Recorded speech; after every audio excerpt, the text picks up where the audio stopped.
The wedding invitation trembled between my fingers as the words left my mother's lips. "We've seated you at the back table with the distant cousins. You know how it is. The singles table." Her laugh crackled through the phone, casual and cutting. "And please, Natalie, wear something appropriate.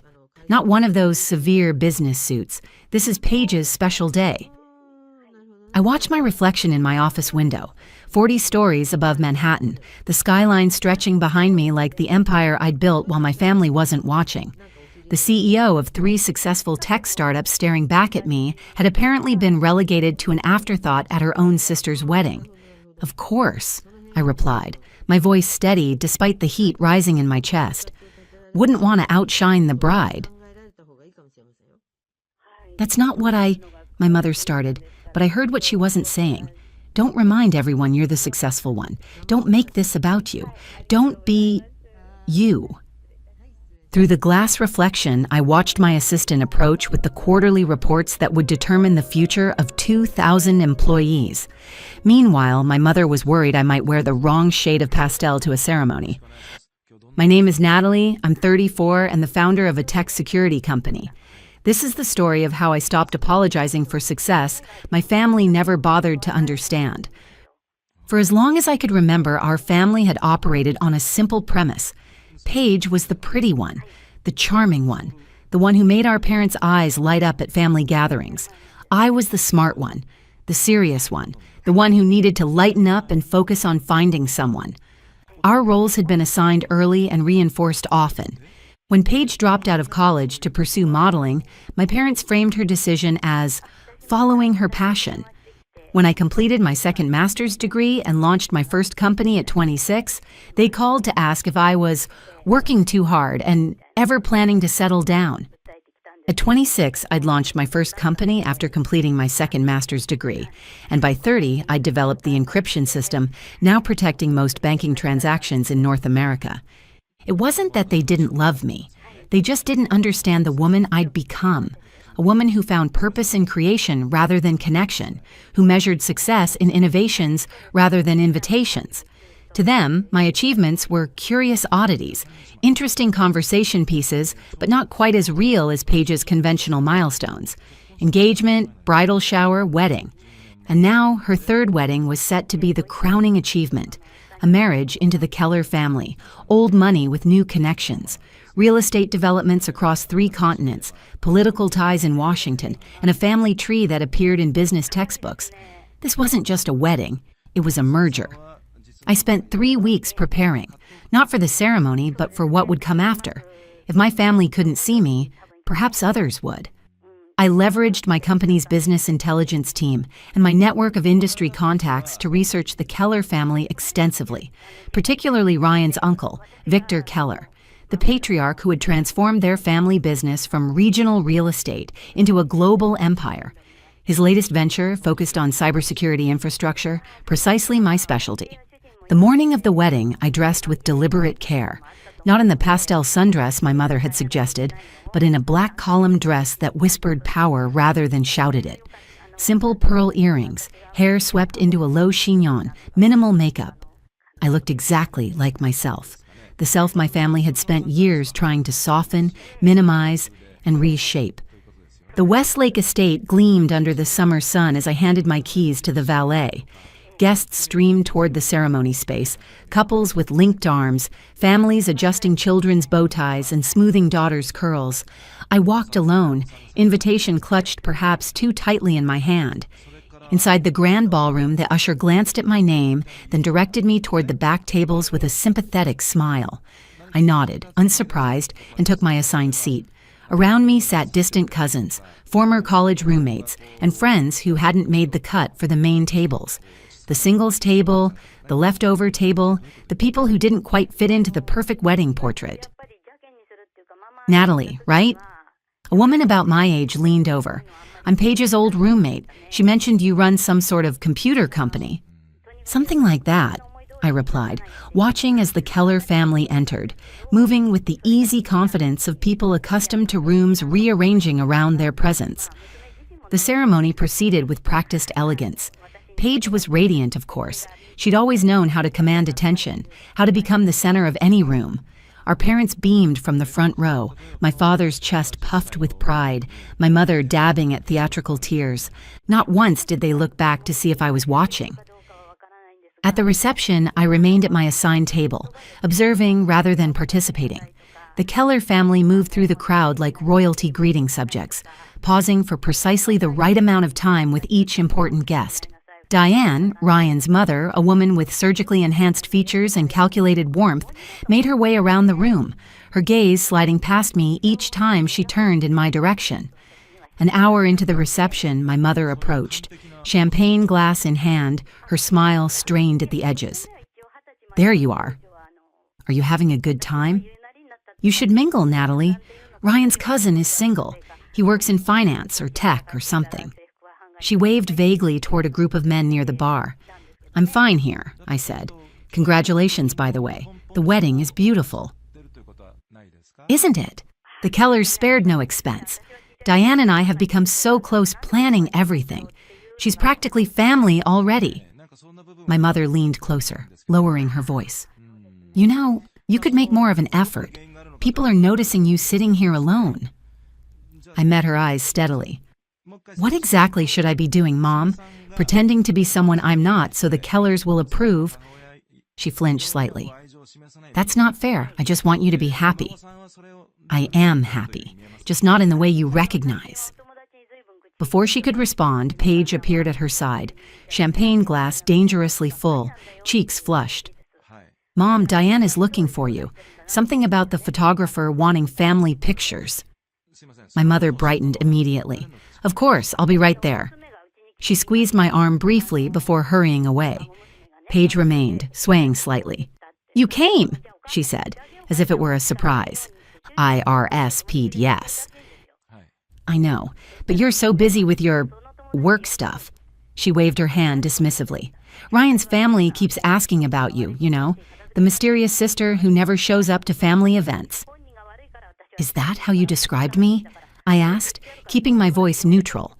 She shrugged, the motion sending champagne sloshing dangerously close to the rim of her glass. What was I supposed to say? My sister thinks she's too important for family gatherings. "You could have said I built a cybersecurity company from the ground up, or that I developed the encryption system that protects most banking transactions in North America, or simply that I had prior commitments." Paige rolled her eyes. "God, Natalie, not everything is about your career. It's my wedding day. Can you just be normal for once?" Something shifted in me then, a quiet certainty replacing years of doubt. "Define normal," I said. She stared at me, confusion clouding her perfect features. "What? What does being normal look like to you, Paige? Because from where I'm sitting, I've spent my entire life being told I'm not enough while watching you being celebrated for simply existing." Her face hardened. "That's not true. You chose to be different. You chose to put work above everything else." "I chose to be myself," I corrected, "and for that, I've been punished with cold shoulders, back tables, and constant reminders that I don't fit the mold our parents created." "This is so typical," she hissed, glancing around to see if anyone was watching our exchange, "making my special day about your grievances." I smiled then, not unkindly. "I'm not making it about anything, Paige. I'm simply done pretending that your definition of success is the only one that matters." Before she could respond, a commotion near the entrance drew our attention. Victor Keller had arrived, fashionably late as powerful men often are, his silver hair and commanding presence immediately shifting the energy in the room. Conversations paused, heads turned, and even the waiting staff stood a little straighter. "That's Ryan's uncle," Paige whispered, instantly distracted from our conversation. "The important one." I watched as Victor scanned the room, his gaze sharp and assessing. When his eyes landed on me, something changed in his expression. Recognition, perhaps, or curiosity. He said something to his assistant, who nodded and made a note on his tablet. The reception continued, but I felt the weight of attention shifting. Victor Keller made his way around the room, stopping to speak with key guests, each conversation brief but focused. When he finally approached our table, Paige was immediately at his side, her hand proprietary on Ryan's arm. "Uncle Victor, I'm so glad you could make it," Ryan said, his voice carrying that particular tone people use when addressing someone who controls their financial future. Victor nodded, his attention already elsewhere. "Ms. Reed," he said, looking directly at me, "I thought I recognized you. Your presentation at the Geneva Security Summit last year was remarkable." The silence that followed was exquisite. Paige's smile froze, Ryan looked confused, and around us, conversations stuttered to a halt. "Thank you, Mr. Keller," I replied, rising to meet his extended hand. "I didn't realize you were in attendance." "I wasn't," he said. "But after 3 of my security advisors mentioned your keynote, I made a point of watching the recording. Your approach to quantum-resistant encryption is years ahead of your competitors." From the corner of my eye, I saw my mother and father exchange glances, their expressions a mixture of confusion and dawning realization. Diane Keller was staring at me as if seeing me for the first time. "Victor," she began, "you know Natalie?" He turned to her with mild surprise. "Know her. Her company's security protocols protect half our international holdings. When Ryan mentioned his fiancée had a sister in tech, I didn't make the connection." He looked back at me. "Though I'm surprised you're seated all the way back here." The implication hung in the air like smoke. Paige's fingers tightened around her champagne glass, her knuckles white. "Family dynamics," I said simply, offering no excuses for them. Victor nodded, understanding perfectly. "I'd like to continue our conversation about the Berlin project," he said. "Perhaps you'd join me?" He gestured toward the head table, where empty seats awaited beside the family patriarch. As we walked away, I heard Diane's urgent whisper to my mother, "You never mentioned Natalie was that Natalie Reed." The rest of the evening unfolded like a carefully orchestrated correction. I sat beside Victor Keller, discussing security infrastructure, while the wedding party looked on in varying states of confusion and reassessment.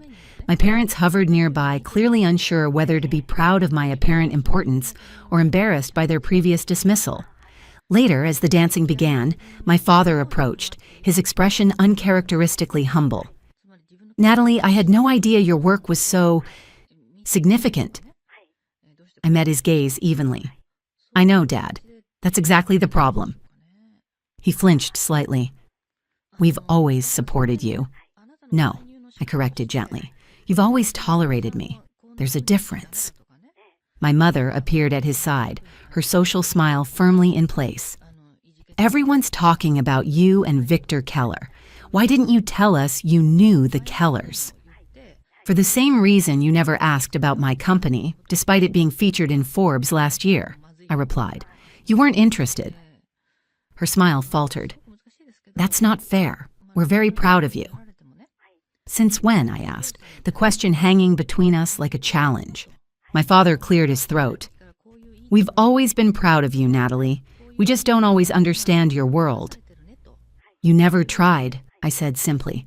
"Not once in 15 years have you asked me to explain what I do, why it matters, or what it means to me." They exchanged glances, the truth of my words settling uncomfortably between us. "Well," my mother finally said, "we're asking now." I studied them for a moment, these people who had shaped me through both their support and their dismissal. "It's a start," I conceded, "but I'm not the one who needs to prove anything anymore." As I turned to rejoin Victor at the table, I caught sight of Paige standing alone near the dance floor, watching our exchange with an expression I couldn't quite read. When our eyes met, something passed between us. Not forgiveness exactly, but recognition. For the first time, she was seeing me as I truly was, not as the sister who didn't fit.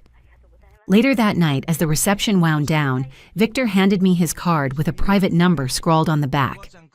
"I'm assembling a team for a new security initiative," he said. "Government contract, highest clearance. I'd like you to consider leading it." I accepted the card, tucking it into my clutch. "I'll think about it." He nodded, understanding the leverage he'd just handed me. "Family can be the most difficult negotiation of all," he observed, glancing toward where my parents were saying goodnight to the Kellers with newfound enthusiasm. "Some negotiations aren't worth the effort," I replied. "And others?" he asked. I smiled. "Others are simply waiting for the right terms." I drove the familiar 90-minute route back to my Manhattan apartment, the contrast between the upstate wedding venue and city skyline mirroring the distance I'd always felt from my family. The way I'd arrived, but something fundamental had shifted. The validation from Victor Keller wasn't what mattered.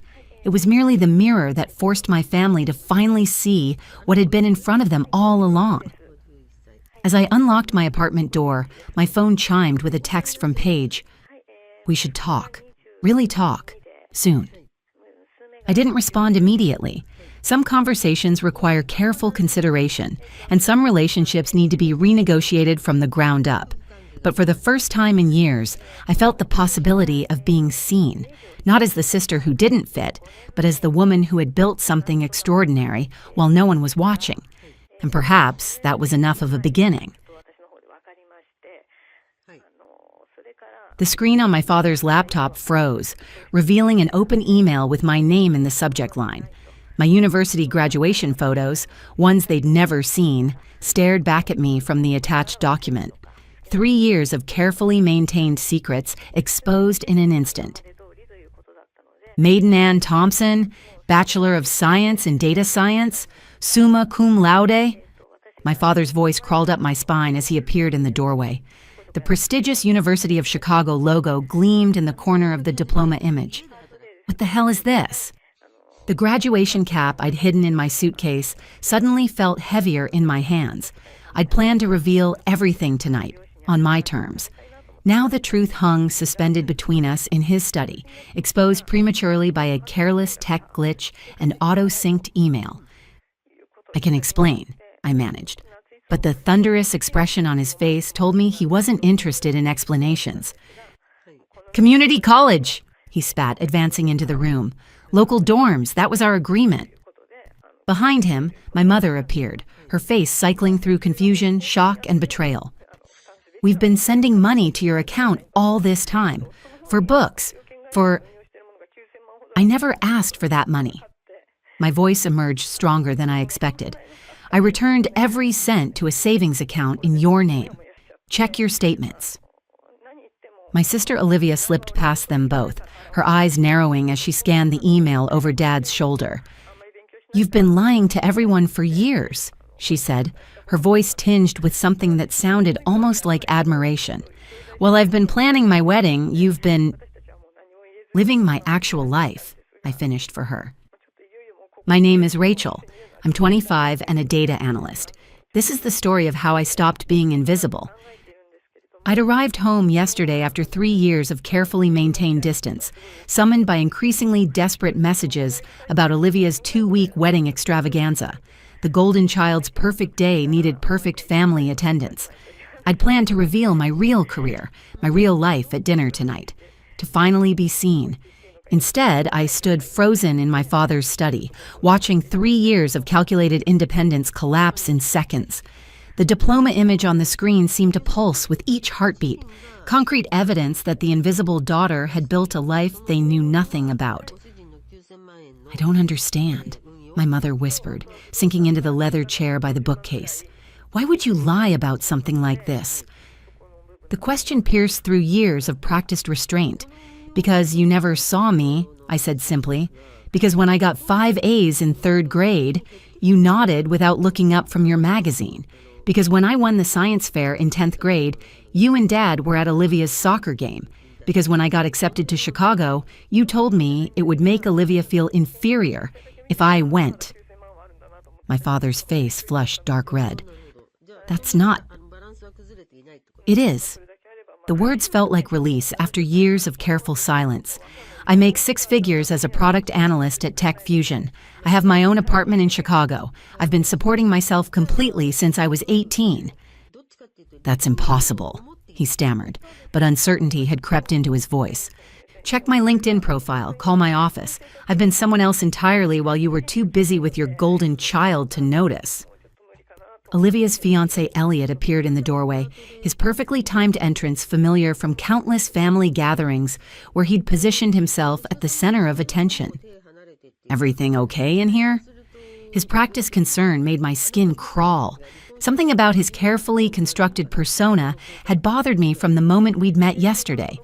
The investor with vague business claims, the charming smile that never quite reached his eyes, the way my father hung on his every word about exclusive investment opportunities. I looked at my family.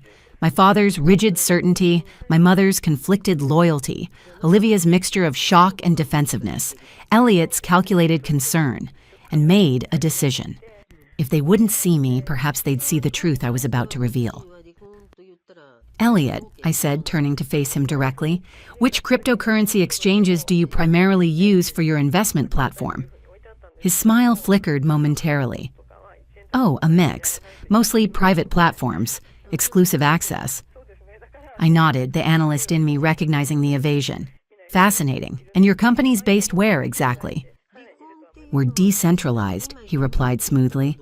The beauty of blockchain, right? Partners in Singapore, Zurich, Dubai. My father's warning look told me to stop, but 3 years of independence had erased my fear of his disapproval. I opened my laptop, pulled up a browser window, and typed a name, then another. And another. Ethan Lewis, Edward Lambert, Elliot Lawson, and now Elliot Brady. I turned the screen toward them, showing 4 identical smiling faces under different names. Same man, different identities. The room went silent except for Olivia's sharp intake of breath. This is absurd, Elliot said, but his eyes darted toward the door. Is it? I pulled up another window. 3 different women in 3 different states, all with the same experience of a man with your description, using names similar to yours, who disappeared with their money right before the wedding. I've never seen these women in my life, Elliot insisted, but the practiced charm had vanished from his voice. Maiden, this is ridiculous, my father snapped. You show up after 3 years and immediately try to ruin your sister's happiness with these fabrications. I looked at each of them. My father's angry disbelief, my mother's uncertainty, Olivia's defensive hurt, Elliot's calculated concern, and realized they couldn't see what was right in front of them. They didn't want the truth. They wanted the comfortable fiction that made Olivia special and Elliot a prince.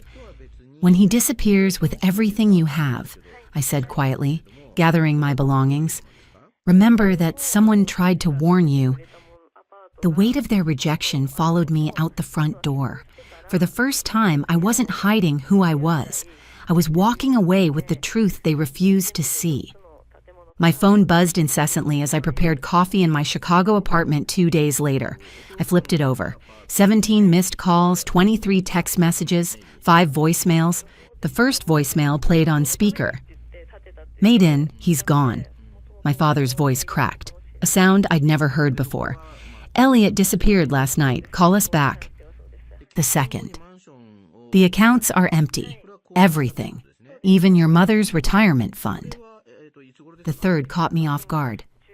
The police said without a written contract, there's little they can do. My mother's voice trembled.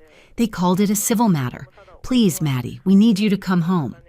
She hadn't called me Maddie since I was 10. Olivia's text glowed on the screen. You were right. I didn't listen. Please help us. From my 15th floor window, Lake Michigan stretched blue and boundless, 15 stories up and a lifetime away from the family that only saw me when disasters struck. I booked a flight home for the second time that month, but this time I packed only enough clothes for 3 days. The wedding tent stood half dismantled in the backyard when my cab pulled up. White chairs stacked against the fence. The elaborate flower arrangements, now wilting, still adorned the porch rails. My mother opened the door before I knocked, her makeup-free face aged 5 years in 2 days. You came, she whispered, arms hovering for a hug I didn't step into. My father paced the living room, phone pressed to his ear. He hung up when he saw me, his eyes flicking to my designer handbag and the watch on my wrist. We thought perhaps you might be able to help with... He cleared his throat. Financial assistance until we sort this out. What will the Hendersons think? My mother wrung her hands. And the country club board? Your father is treasurer.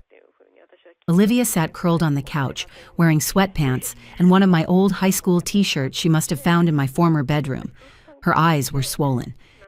If you had been more supportive from the beginning, I might have listened. Her voice lacked its usual edge, but the blame landed familiar nonetheless. You were always so negative about him. I set my handbag on the coffee table and unbuttoned my coat. The living room felt smaller than I remembered, the walls still displaying Olivia's dance trophies and not a single one of my academic achievements. I can help with some things, I said, my voice steady. Not all. My father straightened. Now, Maiden, as your father, I can help you file police reports properly. I can contact my colleague who specializes in financial fraud recovery. I can connect you with a lawyer who handles cases like this. I ticked the points off on my fingers. I cannot replace the money you lost. The silence stretched taut between us. But, my mother started, I earned 6 figures, I have substantial savings, and I will not sacrifice my financial security to rescue you from a situation I explicitly warned you about. My father's face reddened. This family has supported you your entire life. A laugh escaped me, short and unexpected. Did you? When? We put a roof over your head, food on the table. That's the legal minimum, Dad. Olivia uncurled from the couch. So, you're just going to abandon us after being right? Is that what matters to you? Being right? I met her gaze steadily. What matters to me is being respected, being heard. I exhaled slowly. You need me now, but you've never wanted me. There's a difference. My mother collapsed into a chair. How can you be so cold? I learned from experts. The words slipped out before I could catch them. For the first time, they all truly looked at me. Not through me or past me. They saw the woman who built herself without their notice, who succeeded without their approval. These are my boundaries, I said quietly. I will help you navigate this legally. I will stay 3 days. I will not empty my savings account or co-sign loans. Those are my terms. My father started to speak, stopped, then tried again. When did you become this person? When you weren't looking. Father paced the living room, each heavy footfall drumming his authority into the floorboards I once tiptoed across. As head of this family, I've always made decisions with everyone's best interests at heart. He stopped, squared his shoulders toward me. This situation requires a united front. I sat perched on the edge of the same armchair where I'd curled up with books as a child, trying to disappear. Not anymore. Mother wrung her hands, wedding ring clicking against her knuckles. Blood is thicker than water, Maiden. Surely you understand that now. The familiar weight of their expectations pressed down. I straightened my spine. You've always thought you were better. Olivia's voice cracked, her mascara-streaked face bearing little resemblance to the beaming bride-to-be from wedding invitations still scattered across the coffee table. Perfect maiden with her fancy job and big city life. I checked my watch. They'd been at this for 27 minutes. The coordinated pressure, the guilt, the attempt to make me fold like the paper dolls Olivia and I once played with. She got the pretty dresses. I got the torn scraps.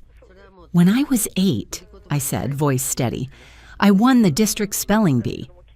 You told me you couldn't come because Dad had an important meeting. Father's mouth opened. I raised my hand. I saw you both at Friendly's afterward with Olivia, celebrating her participation ribbon from field day. The silence hung thick as summer heat. 10th grade. My science project on agricultural runoff won state recognition. The ceremony was the same night as Olivia's choir concert, where she sang in the back row. You chose the concert. Mother's gaze dropped to her lap. My high school graduation. You left immediately after because Olivia had a date to prom and needed help with her hair. The grandfather clock ticked in the corner, marking seconds of uncomfortable truth. Christmas 2020. I got you each thoughtful gifts based on conversations we'd had that year. You gave me a generic gift card with the wrong name on it. The front door opened with a familiar creak. Aunt Patricia stood framed in the doorway, clutching her purse like a shield. I texted her from the airport knowing I'd need someone in my corner. The only family member who'd kept in touch during my Chicago years, sending birthday cards to my actual address and calling just to check in. I saw it all. Her voice wavered but held. Every recital you missed, every achievement you downplayed. I watched this child wilt while you fawned over her sister. Father's face flushed crimson. This is family business, Patricia. I am family, my aunt said. Someone in this room needs to acknowledge what happened in this house. I rose from the chair, my full height suddenly apparent in this room, where I spent so many years trying to shrink myself. I'll help with the house. My voice filled the space I never claimed before. I'll cover the second mortgage. I'll arrange for the credit card debt to be consolidated. Their faces flashed with relief, quickly hidden. But I won't help with your reputation.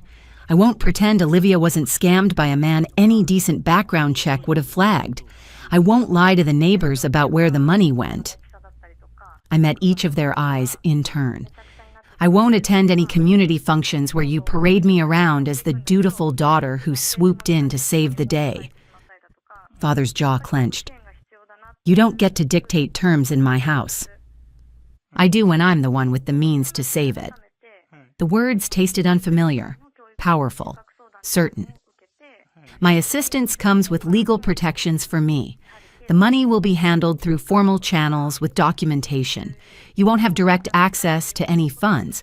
Think of it as a business transaction, not a family bailout. Mother's eyes widened. We're not some charity case. No, you're not. Charity doesn't come with requirements. This does. From my briefcase, I withdrew 3 copies of a document my lawyer had prepared. The paper made a crisp sound as I placed them on the coffee table. This outlines the terms of my financial assistance. One-time solution, not an ongoing relationship. I'll transfer the funds to pay off the second mortgage directly to the bank. The credit card consolidation will go through a financial advisor I've selected. This is ridiculous, Father blustered, but his eyes tracked the papers. Page 2 is an acknowledgement. I tapped the document. It states that for years, you consistently favored one child over the other, creating an environment of emotional neglect. Mother gasped. We would never sign such a thing. Then I'll leave, and you can explain to the bank why you can't make next month's payment. The room fell quiet except for Olivia's ragged breathing. Father reached for his reading glasses with shaking hands. You've become hard. I've become honest. I remained standing. The world didn't break me, neither did you, but I won't pretend anymore. He read silently, pen hovering above the signature line. His hand trembled. Your mother and I did our best. Your best was deeply unequal. The words emerged without anger, just truth. 10 minutes later, all 3 signatures marked the page. I texted my financial advisor to proceed with the arrangements we'd discussed. I pulled out my phone and made a call.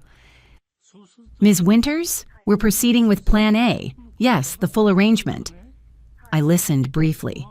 Thank you. The documentation has been signed. You'll receive copies within the hour. I turned to my family. Rebecca Winters is a certified financial advisor who specializes in family debt restructuring. She'll contact you tomorrow to begin the process. Everything will go through her, not me. Father opened his mouth to object. This isn't negotiable, I said. She'll ensure the mortgage gets paid and creditors are handled properly. The money never touches your accounts directly. I gathered my things without rush or ceremony, no tearful embraces, no promises to call soon. I hope you find peace with your choices. I straightened my jacket, checked that I had everything. Aunt Patricia followed me onto the porch. Will you be all right? The afternoon sun warmed my face as I looked at the street where I once waited for a school bus, dreaming of escape. I already am. I walked to my rental car, back straight, steps measured. The rearview mirror showed the house growing smaller, but I didn't look back. Some bridges can't be rebuilt. Some shouldn't be. Sunlight streams through the bay windows of my home office, casting golden red rectangles across the maple desk where I've arranged my life in neat, purposeful rows. My Chicago apartment is gone, traded for this craftsman bungalow with its solid bones and history. 1 year since I walked away from the Thompson family drama, the diploma now hangs centered on the wall. Maiden Ann Thompson, Bachelor of Science in Data Science, summa cum laude. No longer hidden behind winter coats, no longer secret. My laptop chimes with an incoming video call from Julia, the third student in my mentorship program for first-generation college women. Her face appears, bright with news about a scholarship interview. "I used that preparation technique you taught me," she says, tucking her dark hair behind her ear. "When they asked why I deserved it more than others, I didn't apologize or minimize. I told them exactly what I'd accomplish with it." I lean forward. Her smile breaks wide. "They called an hour ago. I got it." "You earned it," I correct her gently. "There's a difference." After the call, I step into my backyard garden. Spring has coaxed the first green shoots from soil I've amended and nurtured through seasons of patience. My fingers brush the tender leaves of tomato seedlings. These will grow strong, unlike the withered roots I left behind. The letter from my therapist, Dr. Watson, sits on the patio table. 1 year of weekly sessions, documented in her precise handwriting. Patient demonstrates significant progress in establishing healthy boundaries and recognizing her inherent value separate from family validation. Wednesday afternoons still belong to the community center, where I teach financial literacy to young women. Last week, Tanya, a quick-witted 17-year-old with a spark that reminds me of myself, spotted the warning signs in a pyramid scheme targeting her mother. "I showed her the numbers don't add up," she told me, spine straightening with pride. My phone buzzes with Aunt Patricia's monthly update. I scan the text. Dad and Mom still struggling to refinance the house. Olivia working part-time at the local bank, attending therapy twice a month. No mention of attempts to contact me directly. The boundary holds firm on both sides. The garden timer chimes. Time to prepare for tonight. The community center auditorium fills with steady applause as I walk toward the podium. The mentorship program I founded has been recognized for its impact on first-generation college students. The award feels substantial in my hands. Glass and metal catching the light, solid and real. I scan the crowd as I speak. No empty chairs where parents should sit. Instead, Dr. Watson nods encouragingly from the third row. My neighbor, Mrs. Grayson, who brings me heirloom tomato seedlings, beams with unrestrained pride. Colleagues from work who value my analytical mind for exactly what it is. Friends who ask how I'm doing and actually wait for the answer. When I started this program, I tell the audience, I thought I was helping others find what I never had. What I discovered instead was that worth doesn't come from external validation. It grows from within when we truly see ourselves. Back home, I open my laptop to finalize details for the Thompson Visibility Scholarship for academically accomplished students whose achievements have been overlooked. The essay question reads, "Describe a time your contributions went unrecognized and how you maintained your sense of value." A notification pops up from Sarah, my first mentee. "You saw me when no one else did. That changed everything." As twilight softens the edges of the day, I water my garden with methodical care. The tomato plants stand alongside peppers, zucchini, and herbs, each one chosen, planted, and tended by hands that know their own strength. The rustle of leaves in the evening breeze sounds like whispered approval. I touch the stem of a rose bush I pruned severely last fall. It's sprouting new growth, stronger than before. "Some things grow stronger when cut back," I whisper, a smile tugging at my lips as I survey the life I've built, thriving, rooted, and finally completely visible. My blood turned to ice as I stared at the scene unfolding on our front lawn. Dozens of black garbage bags lined the edge of the yard. Some were torn open, spilling my possessions into the patchy grass. My gaming monitor leaned precariously against the mailbox, exposed to the elements. And there they stood. My mother holding her phone like a weapon, filming the whole spectacle, while my sister Olivia extended her arm for the perfect selfie angle. And there she is back from another business trip, still owing $8,000 in rent. Olivia announced to her followers, "Watch closely, folks. This is what entitlement looks like." My brother Paul paced like a bouncer, and when he spotted me approaching, he smirked. He deliberately kicked one of the bags, sending my books skidding into the dirt. "Finally," he muttered. "The family freeloader is out for good." My chest constricted as if someone had flipped a switch and drained all the air. I opened my mouth, but nothing came out. My name is Rachel. I'm 29 and a professional welder. This is the story of how I reclaimed my family's legacy when they tried to erase mine. Mom raised her phone higher, her voice polished and performative. Rachel Vaughn, 29, living in my basement for months like a parasite. No more. This is your eviction notice, public and permanent. The neighbors stood frozen on their porches. Mrs. Jenkins across the street clutched her dog leash with both hands, her expression unreadable. Mr. Torres filmed from behind his hedge. No one moved. No one said anything. I bent down slowly, picking up a hardcover book that had slid from a torn bag. The cover was bent. I straightened it, set it aside, and picked up the next item. I didn't cry. I didn't scream. I just kept loading my car piece by piece while Olivia's voice narrated every movement like she was hosting a reality show. I had only been living with them temporarily after losing my job at Maroc Industries. Despite paying what I could and contributing to household expenses, they treated me like an intruder.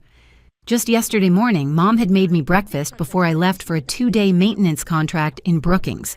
Toast, over easy eggs, and the exact right amount of hot sauce on the side, just like she used to do before my welding practice in high school. For a moment, I'd let myself believe it meant something. "I'll only be gone 2 days," I'd told her, sliding into the chair across from her. "Just a maintenance contract at the mill in Brookings, but I start the new job Monday." She'd nodded, stirring her coffee slowly. "That's great, honey." It had sounded like a reflex, more than a response. Her eyes hadn't left the phone beside her, even when I smiled. I know it's not a big company like Maroc was, but it's solid pay, full-time benefits. I'll finally be able to pay off the last of what I owe you. Still no eye contact, just a distracted hum as she typed something and tilted the screen away from me. Now I understood why. The job had wrapped up faster than expected, and I'd returned home 6 hours earlier than planned, eager to crawl into bed. My hands still smelled like hot steel and burnt rubber. Familiar, grounding. Instead, I found my life scattered across the lawn, my family broadcasting my humiliation to the world. As I closed the trunk gently, I turned to face them one last time. They were still filming, still grinning.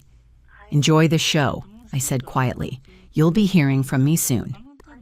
I had just closed the back door of my car when the porch door slammed open. Dad marched down the steps, face red and jaw clenched. Without a word, he flung a set of keys toward me. They hit the side of my face with a dull thud and landed in the gravel. "Take your junk and get out," he barked. "You're not our daughter anymore. Real adults don't mooch off their parents at your age." I blinked, rubbed my cheek where the metal had struck, then leaned down to pick up the keys. I didn't flinch, not in front of him. He stood there, arms crossed, waiting for some dramatic meltdown. Olivia had her camera angled for a better shot. Paul was pacing again, grinning like this was a game he'd already won. I opened the driver's side door, climbed in, and shut it with deliberate quiet. Before starting the engine, I looked through the window at all three of them. Mom with her rehearsed indifference, Olivia with her manufactured disgust, Paul with his practiced cruelty. Then I looked at my dad. He didn't break eye contact, but something flickered. Confusion, maybe, when I didn't break either. I turned the key, pulled away slowly, and didn't look back. I drove aimlessly for a while, the familiar streets of the neighborhood blurring together. Eventually, I ended up in a grocery store parking lot, headlights off, engine running, both hands gripping the wheel. I still had Justine's number in my phone. We'd stayed close since college, and she'd offered her spare room when I first lost my job. I texted her explaining the situation. Within minutes, she replied with her address and a simple message. "Come over, doors unlocked." 20 minutes later, I pulled into the visitor parking at her apartment complex. It wasn't until I reached her apartment, her porch light still on, that I remembered the envelope. It had been sitting at the bottom of my filing bin for over a year. Thick paper, no return address, just my name in my grandfather's unmistakable handwriting. He'd given it to me at the hospital a few weeks before he passed. "Don't open it unless things get bad," he'd said. I never thought I'd need to, but now everything inside me said, open it. I set my overnight bag on the floor of Justine's apartment, pulled the envelope from the side pocket, and laid it across my knees. Justine made tea and set it on the table beside me, then slipped into her room without asking questions. She knew I'd talk when I was ready. I stared at the envelope for a long time before opening it. The flap came up cleanly, like it had been waiting patiently all this time. Inside was a folded letter, several notarized documents, and a business card from a law firm downtown. The letter was short, handwritten. Rachel, if you're reading this, it means they've done what I feared. I couldn't protect you from them while I was alive, so I'm doing it now. I've placed part of the house, the lake cabin, and the shop building in your name. It's all legal, all documented. You don't owe them anything. Not apologies, not silence, not guilt. This is for when they forget what you're worth. Grandpa. The room blurred. My fingers trembled, not from sadness, but something sharper, something like clarity. The documents backed it all up. A living trust. My name was listed next to percentages. 40% of the family home, 50% of a lake cabin in Coos County, 35% of the commercial building my dad's business operated from on Riverdale Street. The business card read, Michael Landry, Estate and Property Law. The next morning I called. His receptionist hesitated until I mentioned my grandfather's name, then offered me a last-minute appointment that afternoon. Mr. Landry's office was in an old stone building near the university. Mahogany furniture, quiet ticking clock, walls lined with legal volumes. He remembered me immediately. You used to come with him to meetings, he said. Always brought that little red sketchbook. I nodded. He reviewed the documents carefully, flipping through with the kind of precision only decades of practice could build. When he looked up, his expression was unreadable, but his voice was firm. It's all valid.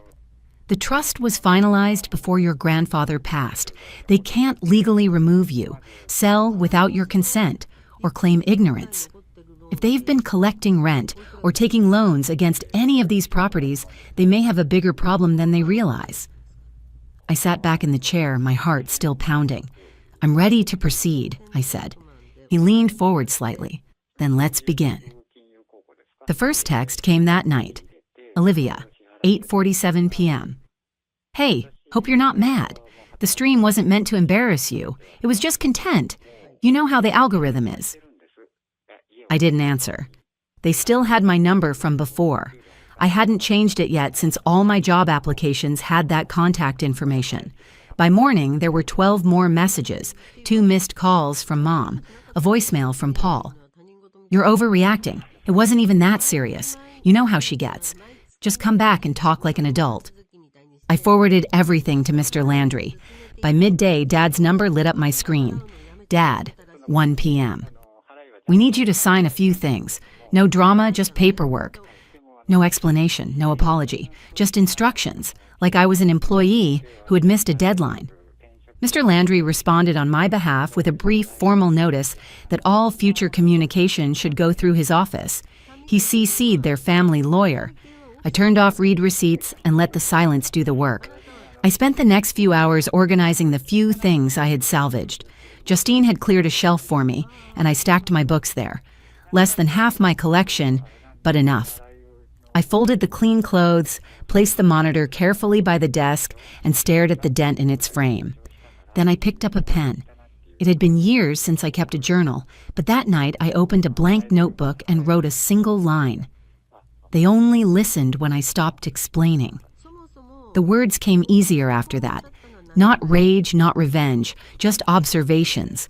What I saw in their eyes, what I didn't see in their hearts, what I had mistaken for safety, what I would never unsee again.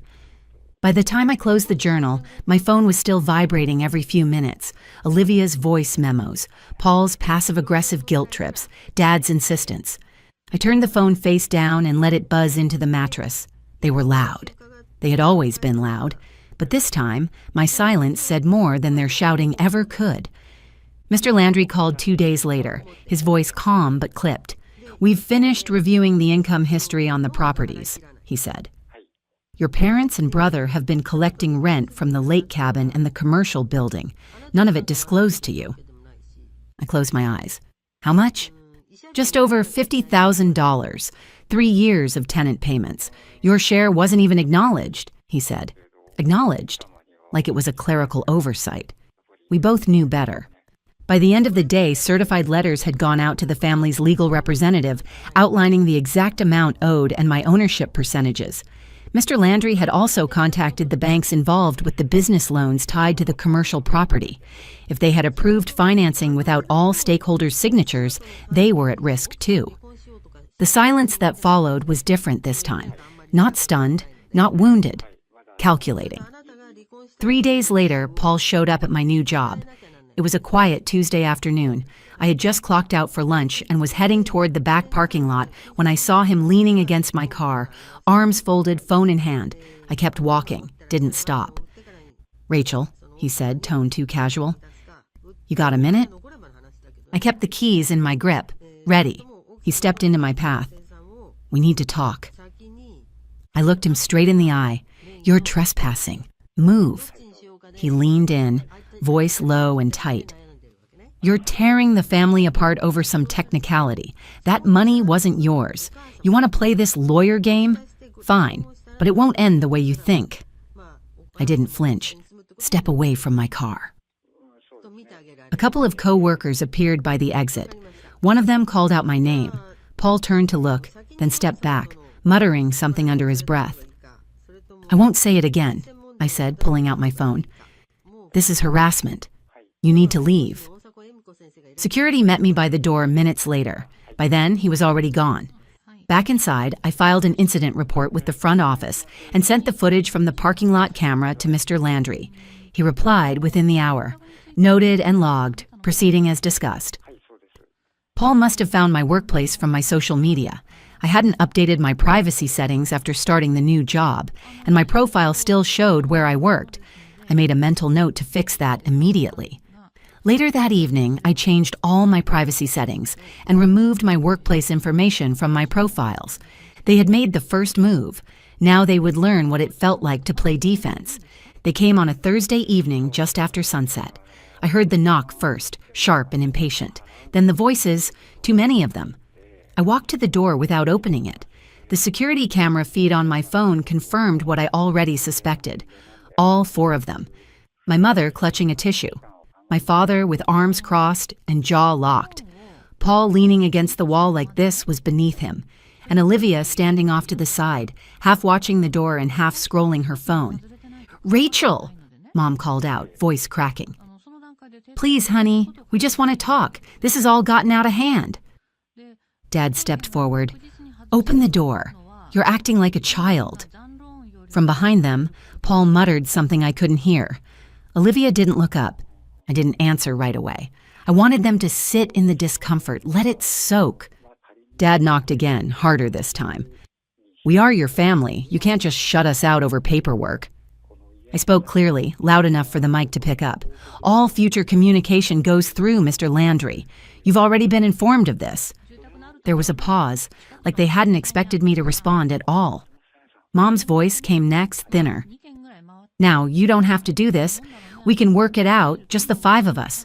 We'll delete the videos. We'll fix it." From the feed, I watched Olivia glance at her phone and tuck it behind her back. She wasn't here for peace. She was here for footage. "I'm not discussing anything without legal representation," I said. "If you remain here, I will contact building security." Dad's face darkened. "So you're hiding now? Behind lawyers? You told me I wasn't your daughter, remember?" Paul looked away. Olivia started typing something. Mom wiped at her eyes, suddenly out of things to say. They stood there for another minute. Then they left, slowly, without a word. They had found my new address through the certified letters that Mr. Landry had sent. The return address had my apartment number. I made a mental note to discuss using only his office address for future correspondence. The next morning, I called Mr. Landry and asked him to use only his office address for any future mailings to protect my privacy. As soon as the hallway cleared, I locked the deadbolt and opened my laptop. Mr. Landry had just emailed me a new file marked Settlement Negotiation Initial Draft. The offer came 2 days later. Their attorney emailed Mr. Landry with a proposal. They would transfer full ownership of the lake cabin to me if I agreed to forego any claims on the back rent or future income from the commercial building. Mr. Landry didn't even hesitate. "We reject," he wrote back, "and we restate our original terms." The cabin was worth less than a third of what I was owed. They thought I'd take the bait, let them off the hook in exchange for peace and a symbolic hand-me-down. But I wasn't interested in symbolism.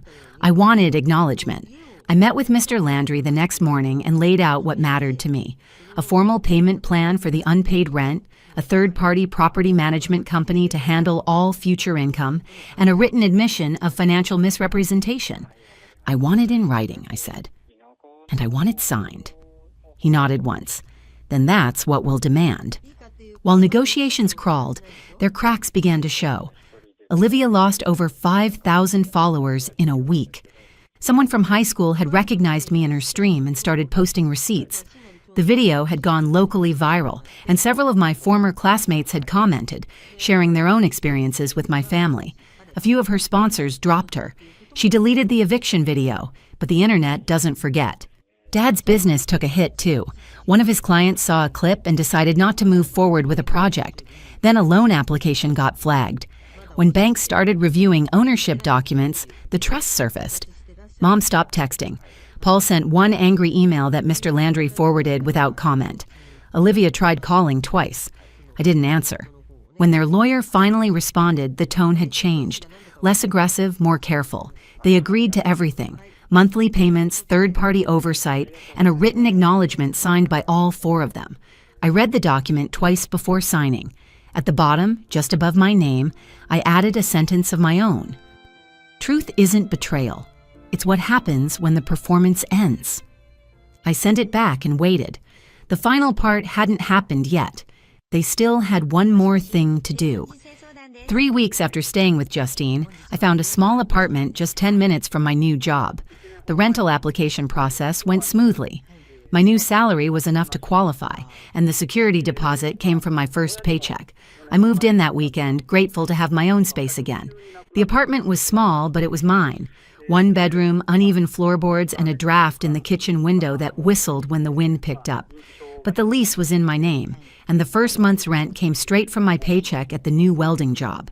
No shared space, no borrowed time, no one filming at the door. 2 days after I moved in, the envelope arrived. A check. The first installment of the back rent they owed. Paper clipped to it was a folded note written in my mother's handwriting. "We hope we can put this behind us and be a family again. Love, Mom." I stared at it for a long time, not because it moved me, but because of how much it didn't. There was no apology, no ownership, just hope that I'd forget what it cost me to finally be left alone. I placed the check in my drawer. I didn't reply. That night, while unpacking the last box, I found my old external drive. I plugged it in out of habit, scanning the folder labels. College papers, photos, invoices, and then Grandpa Wave. I clicked play. "Hey kiddo, if you're hearing this, I guess I'm not around anymore. But I want you to remember something. You're going to be okay, even if they never say they're sorry. Some people only value you when they can use you. And when you stop letting them, they call it betrayal. Let them. You just keep being you." I sat there for a while, letting his voice fill the room. No more shouting, no more silence to weaponize. Just his steady warmth echoing through a borrowed speaker in a place that belonged only to me. I pressed save, backed up the file, and placed the drive in the drawer next to the check. 2 different legacies side by side. One that demanded I be less, and one that promised I was already enough. The check represented the first of many monthly payments they would make as part of the formal agreement. Our legal relationship would continue, but our family relationship had permanently changed. The divorce from my family was final, signed and notarized with that settlement agreement. It was over. Before you go, here's a quick bonus for sticking around. If you love learning and growing like I do, you need to try audiobooks. I've got an exclusive deal with Audible. Your first month is completely free. That's access to over 500,000 titles. 0 cost to you. All the details are waiting in the description. Don't miss this one. お兄さんとは仲良しだったんですか？